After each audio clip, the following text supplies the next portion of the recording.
The Bears are back at Hallis Hall. Ben Johnson just got done talking to the media. We'll bring you the best from that. Plus, Kaitlin Sharkey from WGN is here with us. We're talking Bears for the next hour on CHGO Bears.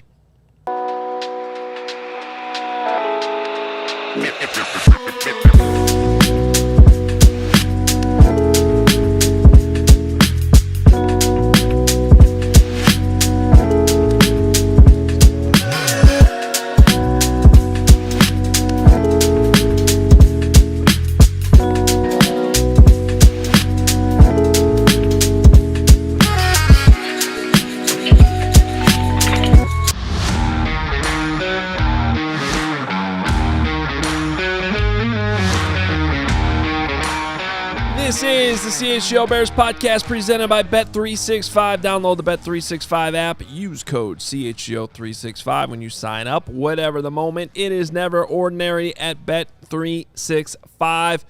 Welcome in, everybody. CHGO Bears ready to go. Adam Hoge, Mark Carman with you. Greg Braggs, he had a late night last night watching the Cubs lose.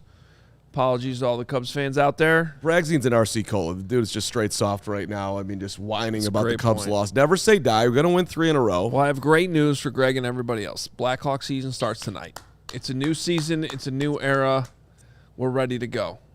Bulls preseason tonight, too. I think they get the Cavs. Got you covered. It's huge. On all of our shows here at CHGO, just like WGN has you covered with everything going on as well. Kaitlin Sharkey joining the program off the top. Yeah. What's going on, guys? She moved heaven and earth to get on this show today, as we detailed before we came on the air. Well, right. It looks like she's in a studio, but she's not. But it's a green screen. But bottom line is that, like she has done many times in the past, she made time for CHGO Bears, and we appreciate it, Kate. Thank you. Of course. I mean, it's one of those things where coming off the bye week, I thought the bye week would be like chill, and then I forgot, there's a baseball team that I also cover here. So it's been a crazy stretch. I'm like, did we even rest at all during the bye week? And now the Bears are back. So here we go. Well, and we're not here for this, but Sharkey and I have both been to Cubs playoff games here, and we have been relegated to the lunchroom. So where there's there's no visual, you just got. They're not even giving you a seat. No, that tiny ass press box out there. Lunchroom. No, but we're thankful. Lunchroom, like overflow, plenty of hot dogs and whatever desserts they have out. And it's great. It's great for the diet, but yeah, it's rough. It's rough viewing experience. You got a nice turkey sandwich with a little apple in there, Hoge. It's pretty. The worst part of that is you don't even have like Les Grobstein to come in and take you on like a 30-minute tangent on something. I've been sitting next to Rick Gregg. He's been his son's a big time baseball player. I'm watching highlights. It's been fun. It's better than watching the Cubs. All right, back to the Bears. Let's go. Back to the Bears. Kaitlin, let's just start with a generic question. You've been along for the ride here. You're headed to DC on Monday as well for the Monday Nighter. Just 2-2. What are you feeling with this team in terms of what they've been able to accomplish so far and what's still ahead of them? Cautious optimism, I would say, because this feels eerily similar to last year at this situation. I know it's a totally different team and coach and all of those things, but like things were feeling good at this point last year this season, and then of course go to Washington, the wheels fall off, epic collapse, all of those things. I'm not predicting that's going to happen this time around, but I'm not too high yet on the Bears. I still feel like they're working out a bunch of kinks. The Raiders are not a good football team, and they were one field goal away from losing that game. So I think I'm trying to be a realist about it, but there's some very winnable games now based on injuries to opponents that I think the Bears could have a really good chance in. Whereas like a month ago, I was like, I don't know how they're going to go to Baltimore and Cincy and do all of these things. So I think they can get things on track. I still have a lot of concerns, and I'm sure you guys will bring it up about the offensive line. So before we get to that, this is year what of you covering the Bears right now? Not to put you on the spot. I think 5 or 6. Okay. Mm-hmm. Okay. Wait, this is an important follow-up. And how many years did you cover the Packers? 7. Whoa, we're not quite there yet. Okay, so let's call that in. Let's just upgrade that to a 15 years covering the division. Do you think what kind of math was that? 7 plus 6 plus an extra 2 just for aged me about 5 years. Hey, Don't you I started covering them when I was 15. Just being a fan before that, I just knew that she would be in the position and just had a good sense of the division, the whole thing. And don't worry about age. You look like you're 25. You're doing great. So here, are the Bears, in your mind, 4 games in watching Ben Johnson, is this the best place they've ever been by far with the head coach that you've seen running the Chicago Bears? Would you say that, or is that too easy and you need to say more? You need to see more. I think they're in the best hands they've been in terms of coaching. Yes. I think Ben is trying to figure out, and I think he's starting to voice like, hey, these guys aren't all my guys. So if things are going south, I didn't build this roster. I walked into this roster. So I think from a coaching standpoint, yes, he's prepared. He knows what he's doing situationally. Everything's not going to be perfect because, again, he doesn't go out there and play the game. The players play the game. And I think we're starting to see some of his hey, yep, I don't know who's going to be starting. There shouldn't be a discussion about who's starting left tackle, right tackle, all those things, even in the run game. But Ben has made it. I think they're in good hands in terms of coaching and preparation and the culture he's trying to put in place. Yeah, and we're going to hear from Ben in a little bit. He's, especially on the tackle situation, he's trying to sort of spin it as we have all these great options at tackle. He was a good Ben today, man. A lot of honesty in there. Screen game leaves a lot to be desired. Running game sucks. Play action's not there. Dude just went in. Yeah, I watched the tape. We're not good. It's so refreshing, right? I find it to be amazing. Yeah. It is. I think that's not something you're used to hearing. And it comes across I think it's good for the team to hear too, because all year last year we heard no one's coaching us, no one's critiquing us, no one's getting us ready. Well, now your coach is going to the press conference saying, hey, our run game sucks. So if you're in the running back room or you're in the O-line room, you're like, hey guys, that's us. We should probably figure this thing out. So I think it's important. And I think he's setting a standard because it hasn't been enough. It hasn't been good. Plain and simple. But he's also, continually saying that it's going to take time to gel and that he still is expressing some optimism that it will come together, whether it's the running backs hitting the right holes or just the offensive linemen getting their combinations in the right spot. That was some of the stuff he was talking about today, which we'll hear in a little bit.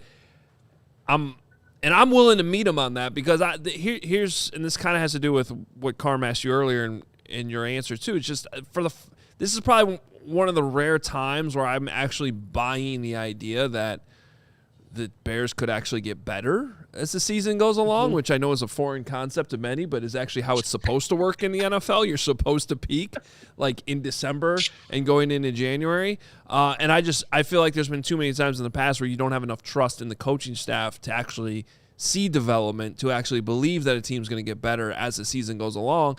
And I feel like with this coaching staff, especially when a guy's being honest about what the struggles are right now, you face them head on, you work on them, that you actually can get better. I mean, are you sensing that same thing?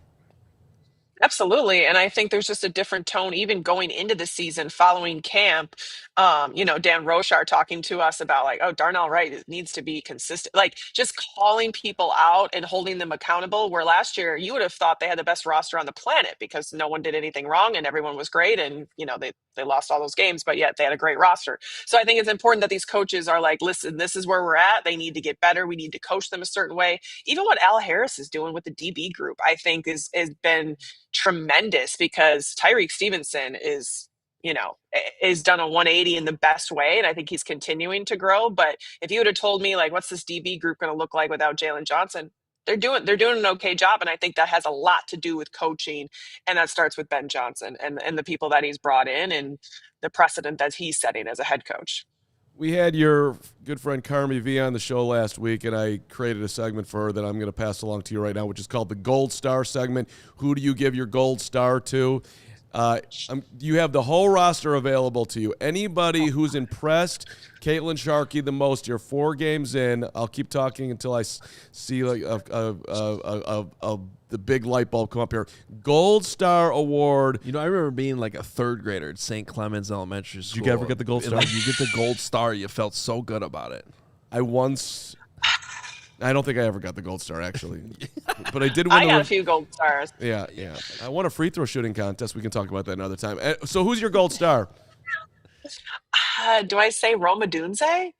I think that Rome has done everything that's been expected of him to do. Hasn't been a perfect 4 games, but I mean, the man, he's the only one that seems to have a true connection and chemistry with the quarterback. So that's important to have as an offense. And I think he's just so much like he's such a mature player beyond year 2 in this business. So I think he's done everything the right way. He's learned a lot from year 1 to year 2, and he's continuing to grow. So if I'm giving my gold star away, Rome Odunze gets my gold star. It's just a solid call. So Carmi said Olamide Zacchaeus. She did. You said Rome Odunze. And for 5 minutes before the show started, this guy to my left was for some reason trying to make a case that he wants to see Maurice Alexander play football. No, that's not where it started. Carm. Shark, listen. This started last year in the offseason where I said the Bears should be interested in Debo. And everybody around her screamed at me and said, well, he's be a redundant piece, Carm. He's the same thing as DJ. I'm like, okay, I like good players. And then I'm looking at the Bears and the Commanders, and Debo is 9th in the NFL in receptions. He's putting, I have the stats here somewhere. Whatever. The guy's putting up numbers, and I just wanted to reiterate to Hoge that a guy like that, even in a crowded room, wouldn't be all that bad. And, call me crazy, but sometimes I think the GM could be a little bit better at evaluating talent and bringing people here in the draft and in free agency. Yeah. I don't think they have a wide receiver problem. They have a running back problem, and that's not a dig on DeAndre Swift, but they had a running back. There was questions on running back before the season even started. So they need something there. And I know they're trying to make DJ be a Debo, and I think DJ is still a tremendous talent on that team. I just don't understand why him and Caleb cannot get it together and ever be on the same page. And I'm not saying they don't like each other. I'm not starting this whole drama that they can't stand. I'm not saying that. They just haven't been able to figure out how to work out some sort of chemistry. They look like they've never met half the time when they're on the field. And it perplexes me because I think I think DJ is still, top receiver when he gets the ball in his hands. It's really interesting, too, because off the field, they seem to be way more simpatico than they were last year. They're clowning around, right? Yeah. So maybe that'll translate at some point here. Well, and hopefully. maybe it's something they can improve as the season goes along. Oh, there you go. It is October 7th today, so there's a lot of time. But I just there seems to be so much talk about the wide receivers, and I'm like, I don't see this as any type of problem at all. We're trying to fix something that's not a problem, whereas if we want to start looking at players on the Commanders, and Carm, I will give you points for this text you sent me yesterday, I believe, is that maybe this running back, Ja'Cory Krosky-Merritt, they call him Bill out of Arizona, he looks pretty good. He was a 7th-round pick, as was Kyle Monangai. Got a little bit more speed. Yeah. I'm watching the Commanders yesterday now, and admittedly a little bit late on my Commanders viewing this year, and I'm like, who the hell is this running back? I'm like, when was he drafted? Oh, he was drafted 15 picks after Kyle Monangai, and the guy looks like he's Gale Sayers. I'm like, and I'm not. That's not even a shot at Monangai, but I'm like, how do you look at that player and look at the other player and not realize who's the better player? It just, to me, it's beyond obvious. I don't know how much you've watched Krosky-Merritt here, Kaitlin, but he looks. I haven't watched a ton of him, but I've watched enough of the Bears struggling to run, and and that's what Ben's going to want to force them to do, and they have to figure it out because, your offense is not sustainable to not have a running game. I'm sorry. So if you want to be a legit contender in the NFL. So, Kaitlin, of all the issues you might look at with this team right now, what do you feel the most optimistic about that they could get sorted out here before the year's over? I do feel like they'll figure out the offensive line. I think Ben will it keeps him up in his office at night about all right, we need to get this offensive line figured out. The fact that he was like, you know what, Braxton, I'm gonna put Theo in here. That move alone said a lot to me, where he's like, okay, enough of this. We're not going to just wait another 4 or 5 weeks to maybe this player gets better. And he's been calling him out from the start. So I think that will be something that we continue to see, because the interior of the O-line is set. They're great. And I think he's just going to work out some kinks, but and I think the defense could do a little better as well, run defense and things like that. I think Dennis Allen's going to be all right, we got to figure something out here because this is not good enough. Okay, if I told you that Montez Sweat comes out of the Commanders game and it's the revenge Commanders game and he had 3 sacks, would you be surprised by that? Yes. A 3-sack game by Montez Sweat. Yes, very surprised by that. Thank you. Direct answer. I mean, I hope that's the case, but I'm still waiting for Tez to have his moment. And I know everyone's like, oh, his work, his impact doesn't show up in the stat sheet. Well, how come why does Max Crosby's work show up in the stat sheet? Like, why does his work not have to show up in the stat? Like, it should. Sorry, it should at this point. The highest paid guy in the locker room. Yeah, I learned this very early on in my career covering the Bears with a guy by the name of Shea McClellan. When the GM has to sit up there during a bye week with a research project and tell you about how many pressures the guy has, That's not good. it means he's not getting what he wants out of the player. And it's just like to some extent it is fair. Like it doesn't always come down to sacks. You do create pressure. You are getting chipped. You are all these things, but actually the numbers show that Montez isn't getting doubled that much. So you just need to get more production. At the end of the day, you do have to get sacks. Like there has to be sack production at some point if you're getting paid $100 million. That's my argument, Hoge. We saw Max Crosby single-handedly just wreak havoc. And to me, that's what Tez needs to be for the Bears, and he's just not. So well, and that's a great example because he only ended up with he had the sack on Caleb, right, Steven?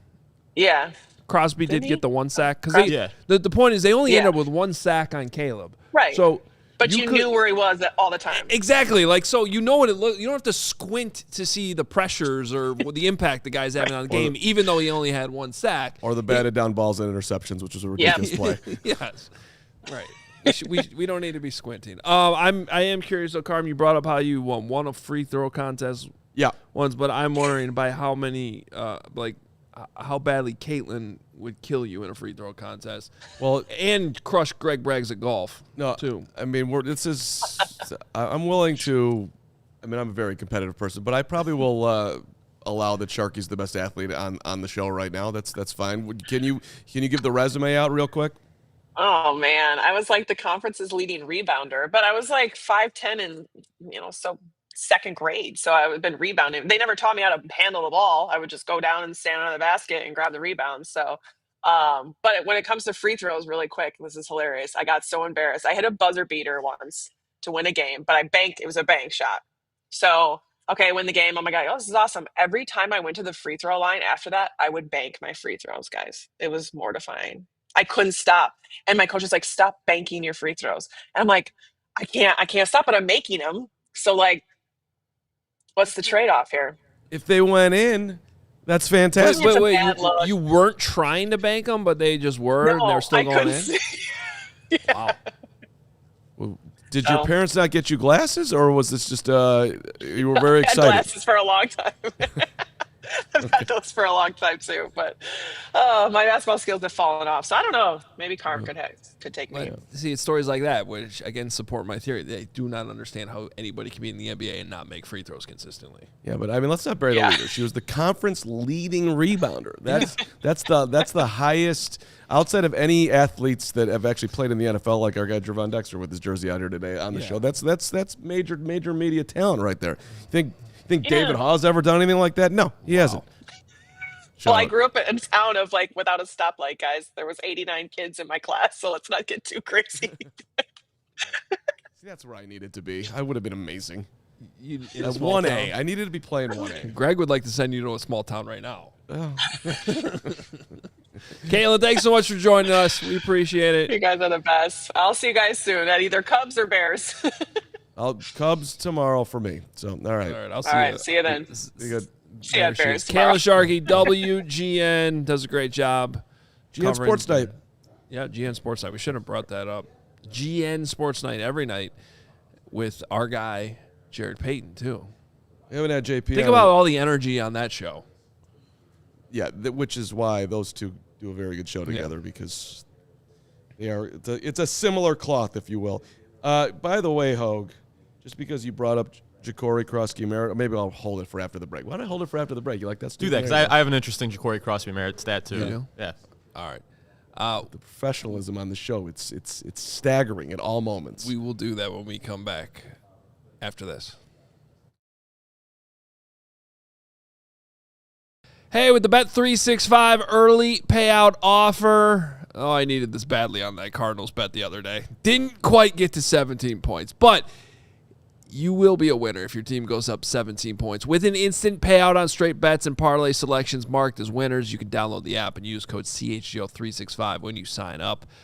Great offers every single week on Bet365. Thursday Night Football, you get a $10 safety net bet. I used that last week. Sunday Night Football, they have a $365,000 jackpot, which is fun. And Monday night, they have a 50% super profit boost token on same game parlays. Double your winnings on parlays with Bet365 100% parlay boost. Breaking news from Bet365. Right now, playoff season's here. New customers now get $200 in bonus bets when you bet $5, win or lose. Sign up, use code CHGO365, deposit 10, place a bet for 5. You'll get $200 in bonus bets if your bet wins or loses. Bonus bets can be used on the spread, totals, player props, futures, and more. Whatever the moment, it's never ordinary. Bet365 must be 21 plus. If you or someone you know has a gambling problem, crisis counseling and referral services can be accessed by calling 1-800-GAMBLER, in-app only. And I don't know what the Cubs are drinking, but it ain't RC Cola. They need to get in there and get after it because, look, they are not getting a trophy for the way they're playing. They are no trophies. No trophy. And, look, soda used to have some kick. Now it's all about the pretty colors. It just doesn't you don't need pretty. You need delicious. You need RC Cola. It's not just a soft drink. It's just damn good cola. It's the original cola that doesn't fold under pressure, like Shota Imanaga. That's unfair to you, Shota. But no trends, no gimmicks, no glow up. RC. Andrew Vaughn doesn't fold under pressure. Yeah. RC hasn't changed its stripes since 1905. That was 3 years before the Cubs won the World Series in 08, by the way. They probably started drinking RC in 05. That's why they won the World Series in 08. Do yourself a favor. Grab some RC at a local store. Stock up for your fall plans, Bears games, all of it. RC is the move for whatever you're doing. All right, we will get to some sound from Hallis Hall. Ben Johnson wrapping up a press conference a little bit before we got going here on CHGO. Coming off the bye, coming off some time with the family, and spent a lot of time, I'm sure, looking at his offense and what could be better, and he was completely honest in that assessment as he's been all season long. Offensively, we're still a work in progress. Some things we're doing well, some things we're not. I think the inconsistent nature with which we're playing, we're shooting ourselves in the foot quite a bit. And when I look at where we were through the first 4 weeks, a lot of penalties. I want to say we were top 5 on offense there through 4 weeks. And so we're playing behind the sticks. And you can certainly feel that as I was calling it. I give the guys a lot of credit. I did feel like we were pretty good at getting back on track as much as we could, but it's just not sustainable when you're playing football that way. And so that's going to be an emphasis for us here going forward. We've got to get the pre-snap penalties under control, and they know that. The running game, I've kind of alluded to it over the course of training camp. It's going to take a little bit of time for our guys to all mesh together, and I think that's what the tape looks like right now. We're just not firing on all cylinders yet, and sometimes it could be the ball carrier not hitting the right spot. Other times it's just our combinations aren't clean yet. And it's going to take everybody. It's quarterback, it's receivers, it's O-line, it's tight ends to go along with those runners. So, it's a very complex question, but the guys are playing hard. They're playing for each other. I think we're doing a good job of getting that kind of squared away, and I think good things will happen the more time we spend together. So that's the most enjoyable, however long that was, 2-minute Ben Johnson.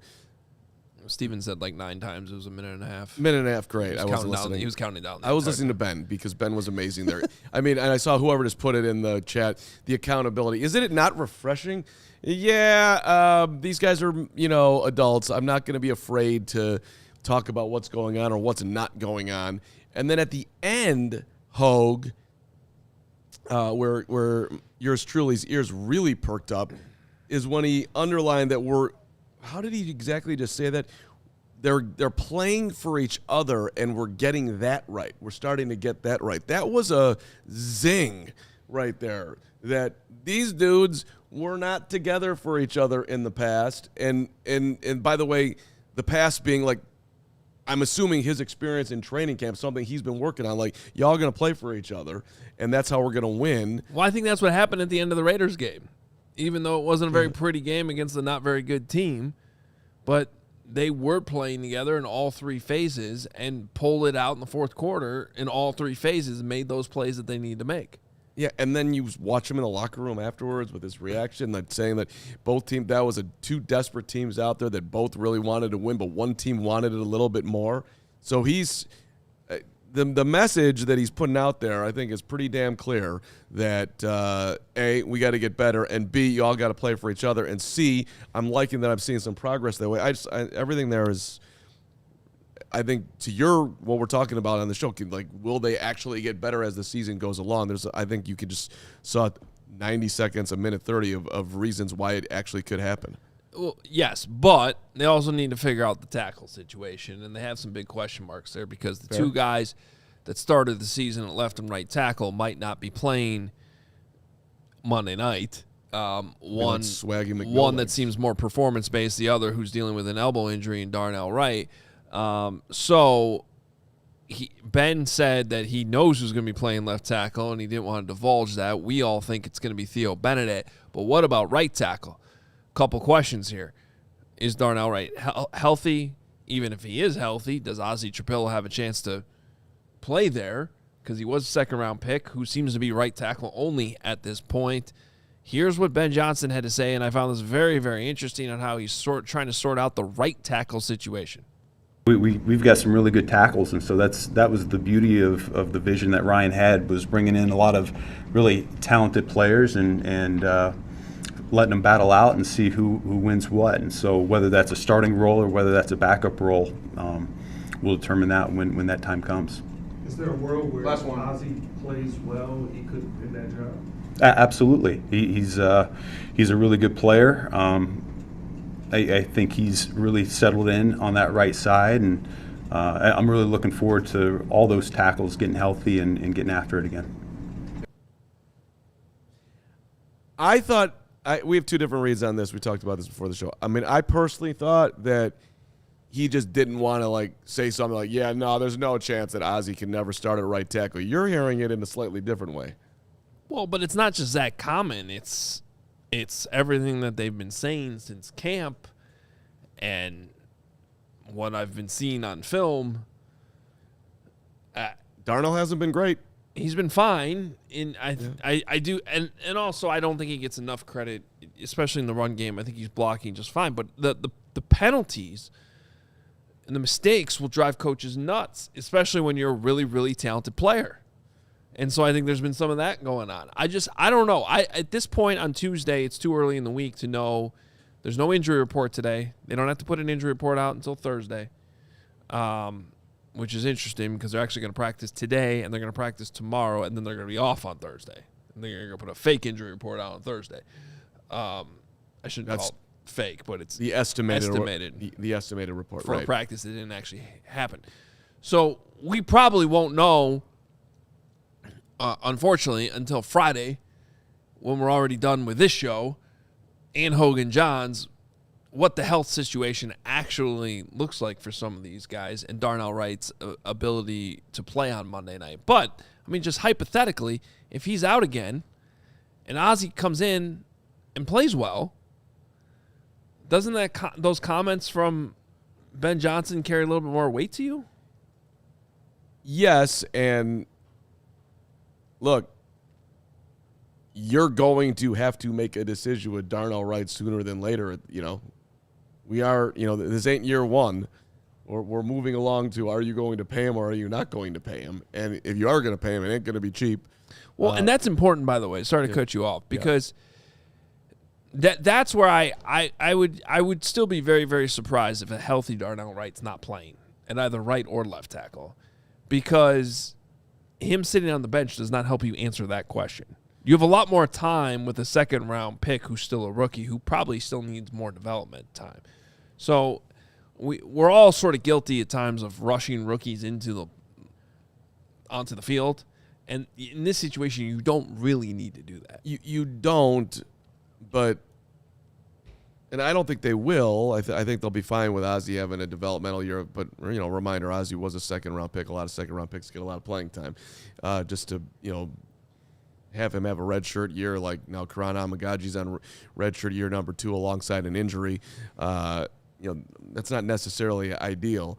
But I don't, to the point of Darnell has not been good enough that you would say, hey, dude, you got this mastered over here. Why don't you go play left tackle so we can get your pillow out there? Plus, I think they like Theo, man. So I think they want to see what Theo Benedict can do at left tackle. So I mean, if he bombs miserably, and they just are hell bent on not going back to Braxton, then I suppose depending on where the Bears are at in the season, then maybe you would consider doing that. But if they're in the thick of, hopefully being the 6-7 seed and making the playoffs, I think it's harder to do. All right, one news item and another clip from Ben here to play on it. But he did say, and the Bears actually announced this officially, that they are opening up the practice windows for Austin Booker and Travis Homer. They've missed Travis Homer on special teams. So the shaky special teams we have seen, although it was better in week 4, could improve from Homer coming back.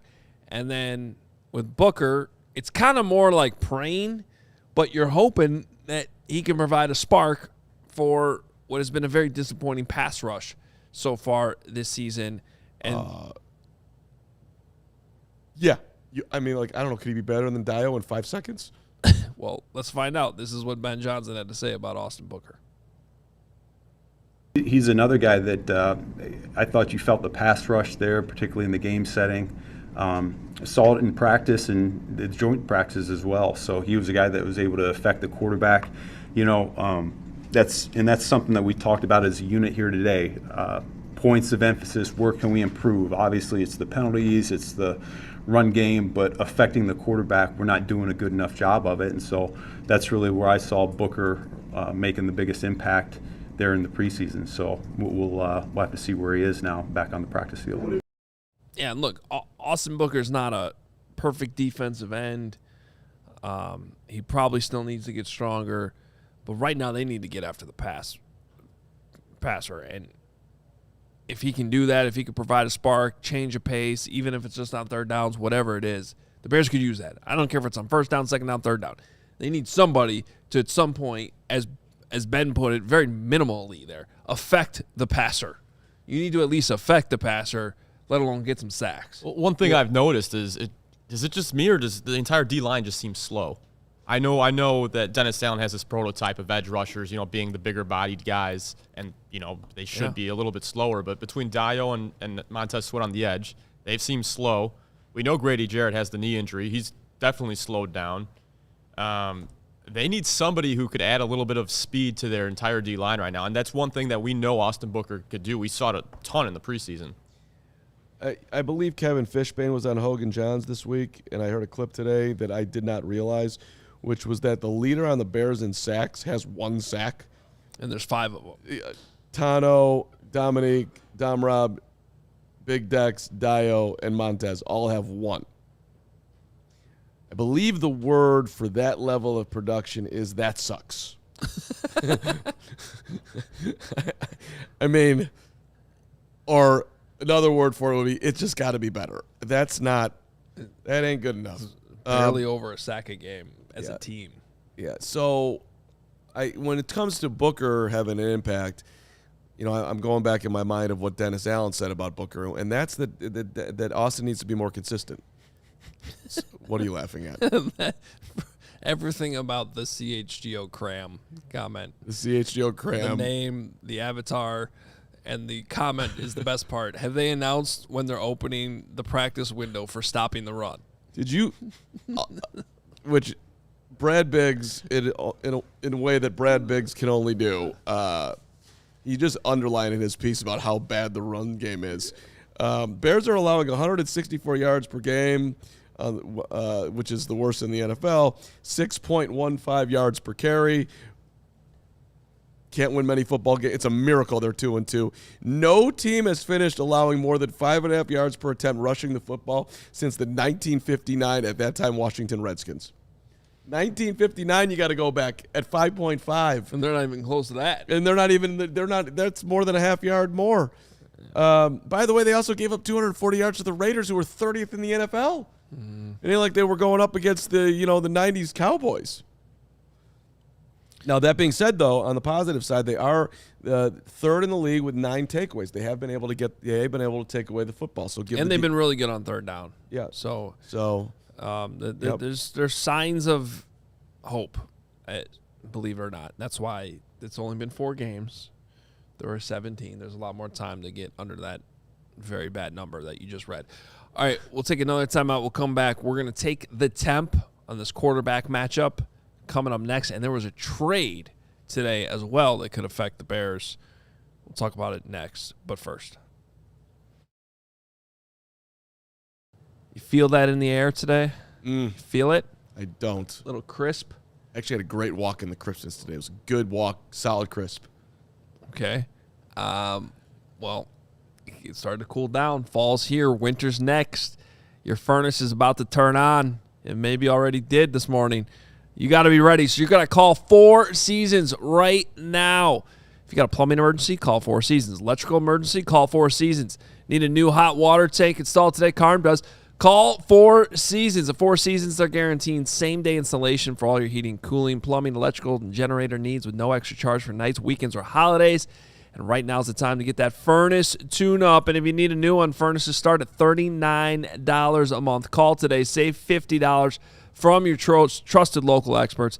That is 4 Seasons Heating, Air Conditioning, Plumbing, and Electric. They've been serving Chicagoland for over 50 years. Your trusted local experts are 4 Seasons Heating, Air Conditioning, Plumbing, and Electric. Visit 4seasonsheatingcooling.com for all their special offers and money-saving coupons. That's 4seasonsheatingcooling.com. And let me talk to my young athletes. Let me talk to my parents out there who want to help out your kids. Yes, we're talking about athletes trying to get to the next level, and we are talking about eye on the ball. The right coach can change everything. Shooting form, focus, million things you can work on. Doesn't matter if your kid's just starting out or trying to compete at the top level. You can sign up totally free, eyeontheball.net. Create a profile. You go look through the coaches, your sport, obviously, and you can connect directly with someone that's right for you. Soccer, swimming, baseball, basketball, tennis, you name it, the coaches are there. So let's get moving here. What are you waiting for?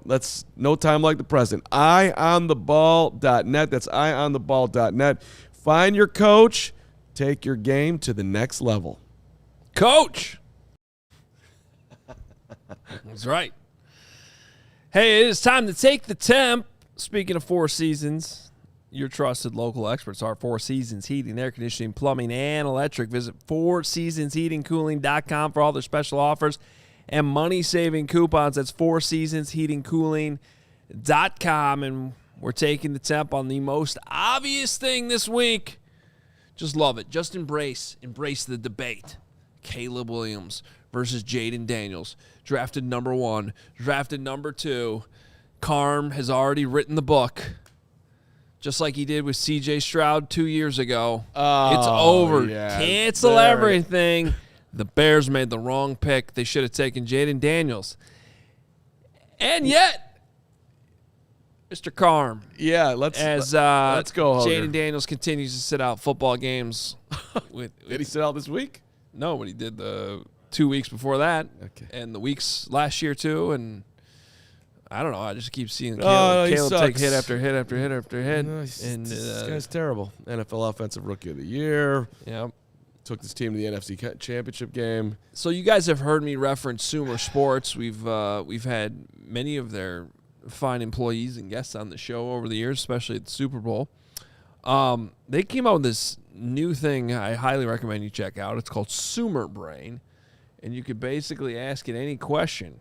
Wow. So I asked it this morning as I was testing it out myself. You talked to Sumer Brain? Sumer Brain. Wow. Yeah. Go to sumersports.com. Check out Sumer Brain. Could have a new Hoge here with Sumer Brain. Okay, what do we got? I basically asked it, please compare Caleb Williams to Jayden Daniels. Oh, what did Sumer Brain say? You AI Sumer Brain? We AI'd this, if that's what it is. I think it might be. Caleb Williams, this is what Sumer Brain said. Caleb Williams has been more productive overall with 927 passing yards and 8 touchdowns across 4 games. Oh, this year. Compared to Jayden Daniels' 664 yards and 4 touchdowns in just 3 games. Mm-hmm. Williams has a slightly better completion percentage, 62.3% versus 59.2%, and yards per attempt, 7.1 versus 6.8. But Daniels has shown better ball security with 0 interceptions. Williams has 2. Relevant. Yeah. Both rookies they're not rookies, so we need to fix that, Sumer Brain. Come on, Sumer Brain. Yep. Both second-year quarterbacks are mobile, with Daniels gaining slightly more rushing yards per game. From an efficiency standpoint, Daniels has a higher EPA per play, and Williams handles pressure better with a lower sack rate, 4.7% versus 6.7%. That huge improvement is a notable thing, despite similar pressure rates. So they're being pressured at a similar rate, but Caleb Williams' sack rate has suddenly been better, and I don't know that we're talking about that enough, by the way. Take Jayden Daniels out of it.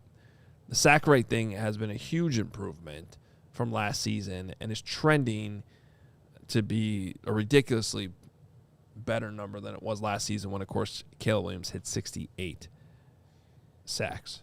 So, Carm. Yeah. Listen. Take that, Carm. Okay, so. Take that, Sparkles. Hey. Don't call me Sparkles. That's reserved for one man and one man only, who had a great time in Vegas this weekend honoring his wife, Mindy. Shout out, Cap.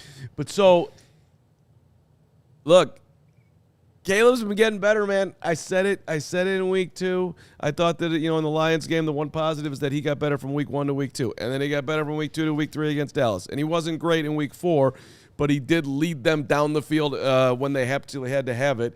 And I gave him a game ball. So. Oh, that was a big moment in Caleb's life. He told me that. Hey, it was like I saw that Carm. Don't mess with me and Caleb's relationship. Caleb and I are good. There's nothing but great vibes between the two of us. So listen, but it's funny. Bears fans, you Hoge, I understand that it's hard to sort of live in the reality of what Jayden was last year, which again was the offensive rookie of the year That's not what we're talking about. What are we talking about? We're talking about that. Acknowledging all that. There's no question when Jayden Daniels was last year. Was Jayden Daniels better than Caleb Williams? Yes, unequivocally. If anybody says otherwise, okay, they're in extreme denial or just lying to you, or both. But 1 year does not make a career. 1 year does not make a quarterback evaluation.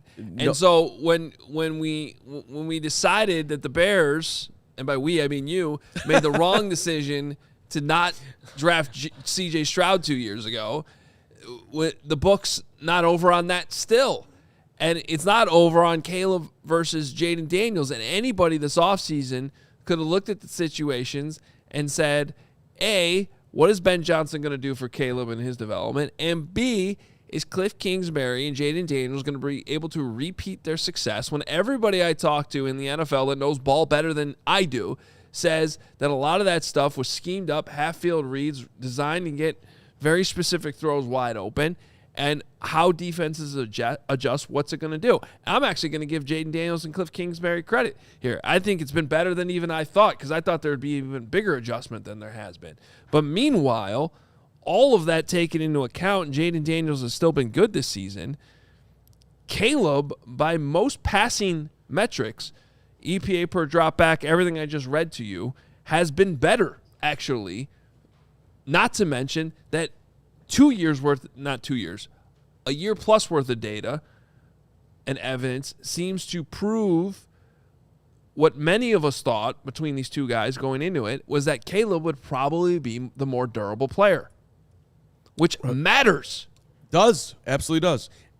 And okay, let's talk about things that let's talk about what we know to this point, because you're bringing up CJ and everything.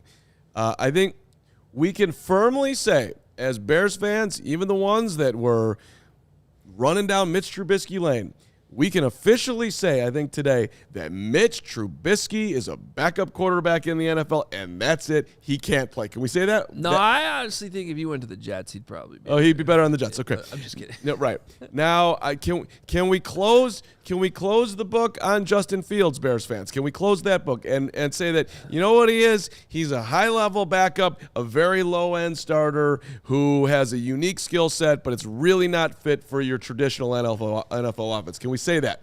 Can we close? I mean, I can. I think there's still some. All right, some Justin Truthers out there. Yeah, but I have noticed, weird dwindling. thing, and I know you and I both do a lot of thinking in the shower, separately, of course.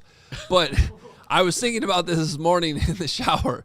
I don't know why it came across my brain. I'm just like, man, those Justin Truthers in our comments have almost completely. Crystal wants to fight back right now. Completely disappeared. Yeah, I mean, sorry, Crystal, all due respect. Yeah, his numbers look good, but those are garbage time statistics and a winless team. And look, Justin was phenomenal week 1. So maybe we can't even say that about Justin right now because to your point, Hoge, yes, if we're being fair to Caleb, Jayden, whoever, you can't close the book on Caleb right now. That'd be insanity. He's in year 2 and he finally has a good coaching staff. He absolutely could turn out to be the better quarterback than Jayden Daniels. That is certainly on the table. I'm not saying it isn't. What I am saying, though, and without a doubt, and we can close this book too. A lot of books being closed right now. I like it. All right, this book should have been. Braggs definitely likes it. He doesn't like to open books. Right. How can we close the book that the Bears at least should have interviewed Jayden Daniels and found out something about Jayden Daniels before just deciding on Caleb? Is that it? Can we close that book? Yes, that is 1,000% fair. Okay. And if the reports about them like literally laughing Drake May's tape off the screen are true, that's extremely disturbing as well. Yeah, because he looked like a combination of Dan Marino and Josh Allen this past weekend. So but what could also be true, and I know this is crazy to think, and that also Caleb could turn out to be the best of all three. It could happen that way. The generational quarterback class that a lot of people thought it would be might actually be exactly that. That, believe it or not, Caleb's good, Jayden Daniels is good, Drake May's good. Could happen. Michael Penix can stick around as a starter. I'm not ready to go higher than that. And J.J. McCarthy, we'll see. He seems to be hurt a lot. Yeah. And that I will admit, regardless of what happens with the rest of Bo Nix's career, I was wrong about Bo Nix because I just completely wrote him off. I didn't think he was capable of starting. He's clearly capable of starting. I don't know what the ceiling is with that Broncos team. With him as their starter, that's still to be determined, but I was definitely wrong about Bo Nix. Listen. Hand raised.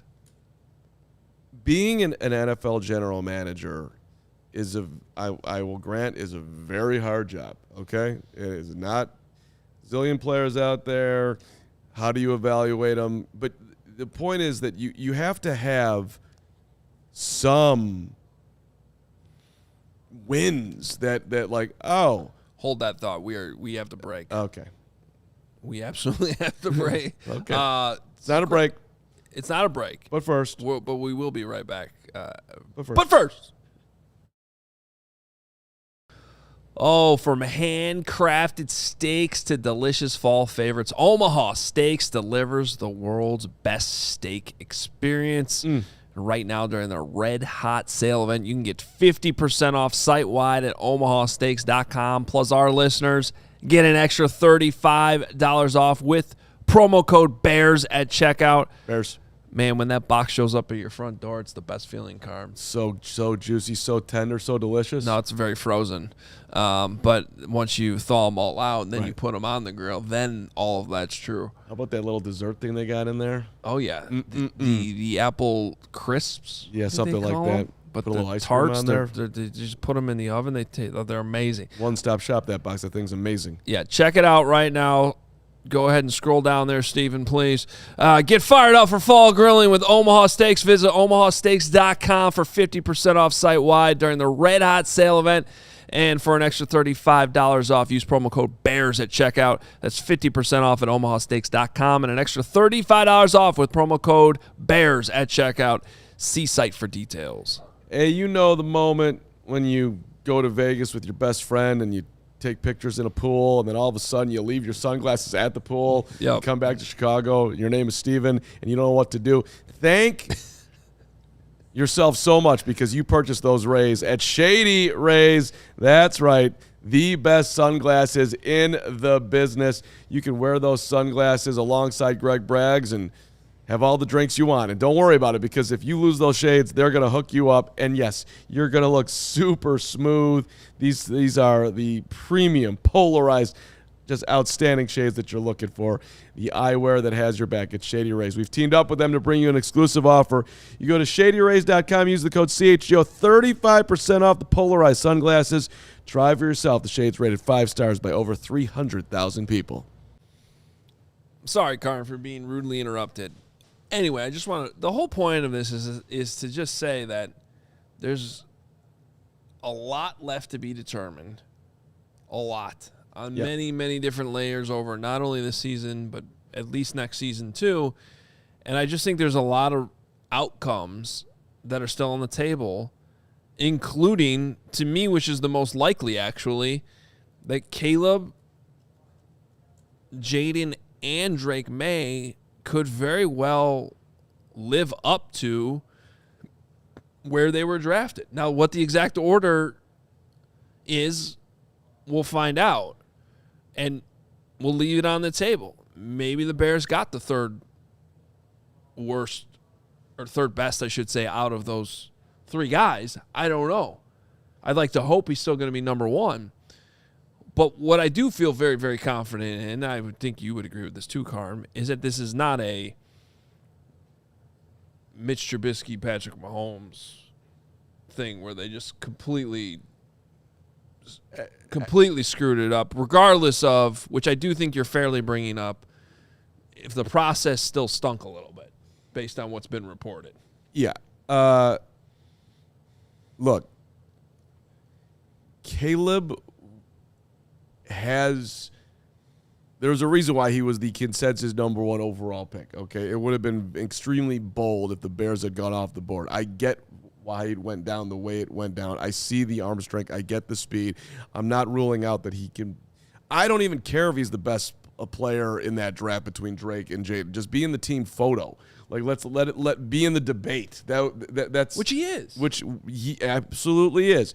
And look, you know, to your point, and I'm going to apologize to Crystal and to the Justin people because you don't know. How long did it take Baker Mayfield to become Baker Mayfield? How long did it take Sam Darnold to be Sam Darnold, who the Vikings were willing to pass on, and now the guy's rolling in Seattle? What it took for both of those guys to end up in competent situations where they were actually taught how to be NFL quarterbacks. Exactly. Baker Mayfield spent 5 seconds with Sean McVay and became a guy who I was on the show yesterday saying you should bet for MVP right now. Right. And, you know, Baker's last 3 years, 2.5 years, 2 1/3 years, whatever it is with Tampa has been incredible from where he was at. Now, I mean, Baker also, let's not sleep on the fact that he was pretty damn solid as a Cleveland Browns quarterback too. He just threw too many interceptions. He was just wildly inconsistent and all that. But so it's the hardest position, man. You got 3 seconds to figure out where you're going. There's a million variables. Who's in front of you? Who's catching the football? Who's running the football? You have to, that's the thing though. You have to be willing to play the long game at times, and then also ride the roller coaster too. Everyone's now trying to dunk on C.J. Stroud. That guy's going to turn out to be a good quarterback in the NFL. I'm not betting against C.J. Stroud just because he's been on a little bit of a roller coaster here. Still putting up numbers, just not as consistently. So, yes, Hoge, the conversation continues. As we had Nick Wright on last year, not dead yet. Last week, not dead yet. Not dead yet, Caleb versus Jayden. It's not dead yet. It's not. It sounded like you said Nick Wright's not dead yet. Nick is definitely not dead yet. Living the dream out there. He's definitely living a dream. Might be your dream. Not quite, but, well. When he said... The money dream, yes. When he said you could have been the Kevin Wilds... The look on my face? Yeah, that was hilarious. Like, I could have? Really? Yeah. No. All right. Speaking of, He quickly walked that back, by the way. Yeah, No. yeah. But it was, I don't know. It was funny. All right. Hey, Joe Flacco got traded today. Shout out to the Browns. Sure, we'll send you Joe Flacco in the division. You guys need a quarterback. Here you go. Here's 40-year-old Joe Flacco. So am I going to be watching Joe Flacco beat the Packers for the second time this season on Sunday? I didn't even put that together. That's amazing. Joe Flacco's only win so far this season is against the Green Bay Packers, and he just got traded to the Cincinnati Bengals. Now, that would seem to be a tall task to be like, hey, come learn this playbook and start on Sunday at Lambeau Field. But if I remember right, isn't that what he did when he went back to Cleveland or he went to Cleveland in the first place? Wasn't one of those stops Flacco had? It was like on short notice where he Yes, that's true. started like threw like 8,000 2 days later, and then he beat the Bears. Not in that game, but he did beat the Bears that season Yeah, but in a horrendous comeback where Greg got really mad at me because the Bears were winning and I said they were going to lose, and then they lost. yeah. I don't think that's happening this week. And old man Flacco is looking like really old man Flacco this year.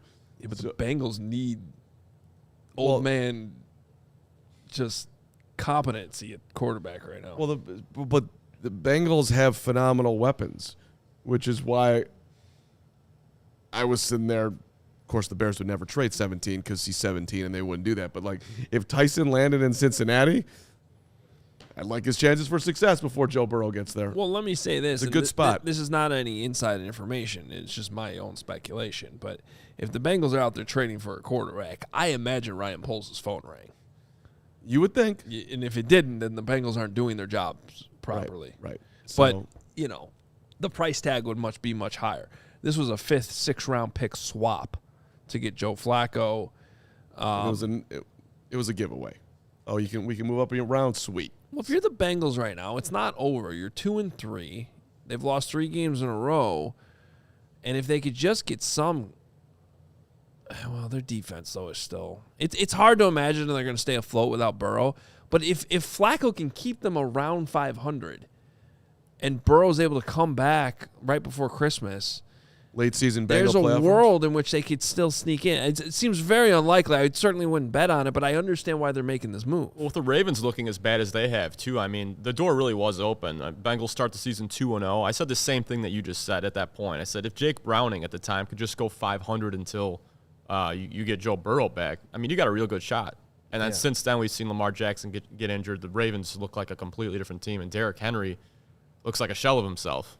So, I mean, to me, that division's wide open still. Yeah, the Derrick Henry thing's my fault. I finally drafted him in fantasy after all these years of not drafting him, so he got the whole curse on that one. I apologize. I saw our guy Andrew Siciliano's tweet about the trade, and he's, of course, the radio voice for the Browns, and he's like completely shocked that this happened. Completely shocked. So That the Browns traded him? the Browns traded him within the division. They benched him last week. No, but not. I don't think the trade, but the trade to Cincinnati specifically. That's very rare. Trading quarterback in the division, not normal. But when you decide you're done with a guy, you're done with him. You might as well get a 5th-round pick out of it. What week do they play him? I don't think they've played yet, right? Have the Browns and Bengals? I'll do a quick something I should look up on that one. So they might still have 2 games, but what are the Browns playing for right now? You know what I mean? Like, they need draft picks. Fair enough. It's fine. And they played the Bengals opening week and lost by a point. Oh, that's right. So then they should have won that game. They play him in week 18, so they probably think that he's not going to be playing. They probably think they just made the Bengals worse. They probably think they made. Yes. So who else do you want off our sad ass roster?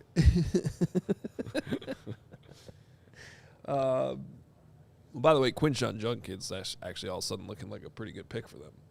That guy. All the drama with that over the summer and training camp.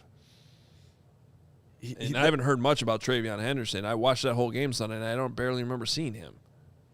No, and Judkins looks like you're going to start seeing a lot of Travion now. Antonio Gibson, he's I think season-ending IR, and then Ramondre Stevenson still having issues with the fumbles.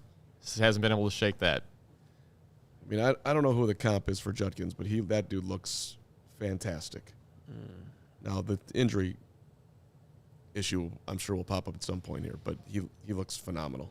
All right, hey, real quick, become a diehard. Now's a great time to do that. We got a great offer to get the Brandon Bill CHGO scripted hat out there if you want to go the higher upgraded value at $59 for your first year. Otherwise, $36 gets you in the door. All of our great content as we head to overtime here on CHGO Bears. And Carm, you got 9,000 words in our what we like to call the D block here, and I don't know what you want to say.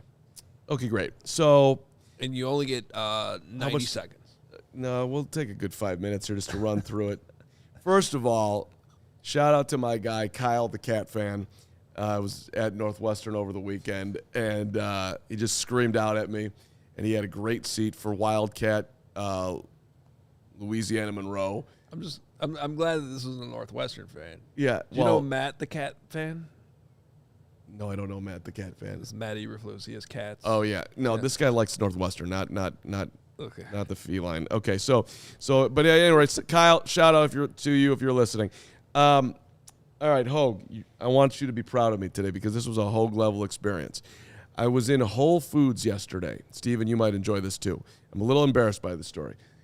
But so I bought the coffee, I bought the orange juice, and I got a couple bananas, which, Hoge, you were a benefit of that. You got one of my bananas yesterday. Congratulations to you. All right? You did. You got one of my bananas. That happened. I did. It was a good Whole Foods banana. It was a good banana. Yeah, thank you very much. Upper level banana. Thanks for the banana. So I bought the orange juice because they got me with the 50% sticker on there, 50% off. So I get the Whole Foods bill, coffee, orange juice, bananas, $20. And I'm like, way too much money. That can't be right. So I literally sat there, and I don't think I've ever done this, and looked at the Whole Foods receipt for 4 to 5 minutes because it had the prime discount for the coffee that I bought. So I'm seeing that, but I probably should have figured it out quicker, but they didn't give me the 50% off for the OJ, which is $4. $8 OJ, 50% off. $8 OJ. It's yes, it's Whole Foods whole paycheck. Do they squeeze it?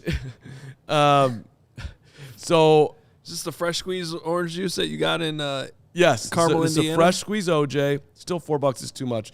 But so now what do? I went back to the cashier. I went cashier, didn't go self-checkout, and I said, excuse me, but this is incorrect. And she's like, you need to go to customer service. So now I got to go to customer service. No one there, too. I stood at the customer service. By the way, we have a show to do. I got to go. But I stood at the customer service, and I got $4 coming back on my credit card because I sat there, and I inspected that receipt, and I got my $4. Nice. So I was proud of myself. Nice. No one ever looks at the receipt. You always walk right out, right? Yeah, but unless I actually, I don't know you don't have anything to be embarrassed by here. It's this good intuition by you because I will read the receipt if I have a moment like you did where it's like, wait a minute, that's not adding up in my head. That should not cost that much. Like $20 for 2 bananas, orange juice, and a coffee.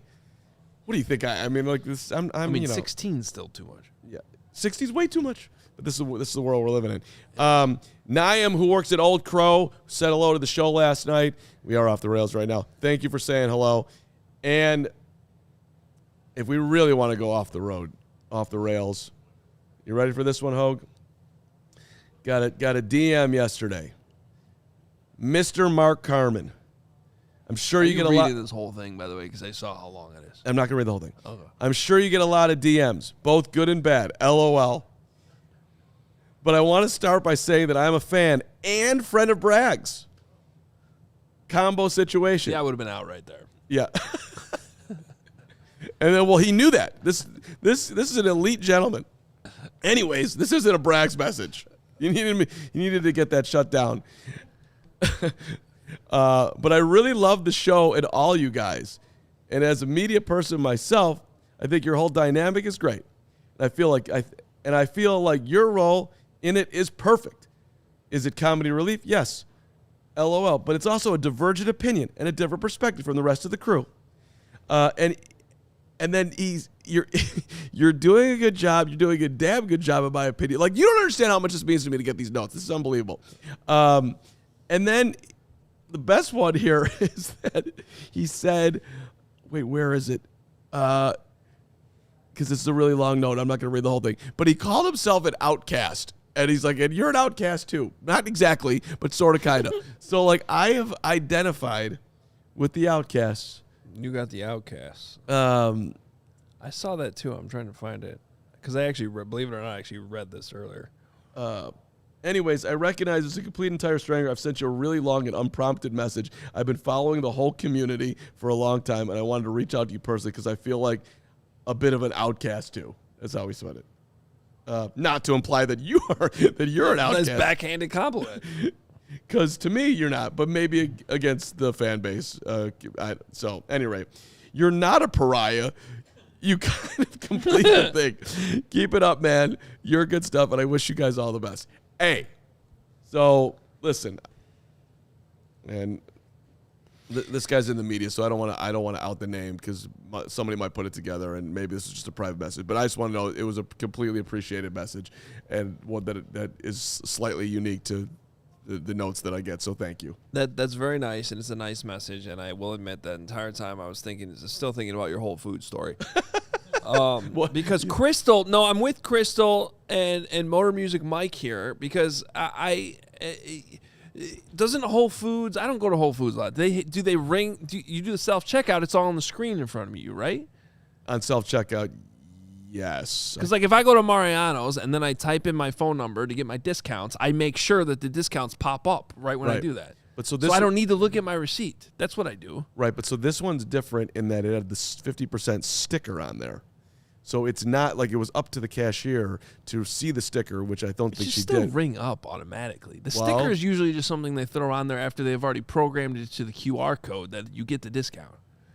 Correct, that's how it should have been, but it didn't work out that way. So I had to go through the cute guy brags in the stands. He would have paid that extra $4.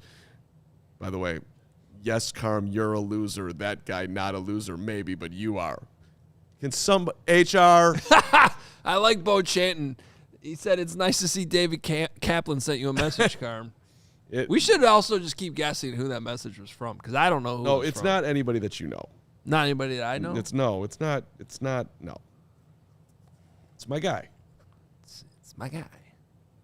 All right. He's a TE. He's my guy TE, the tight end. Say it like that. That's all. That could be taken a lot. Now we're in trouble. I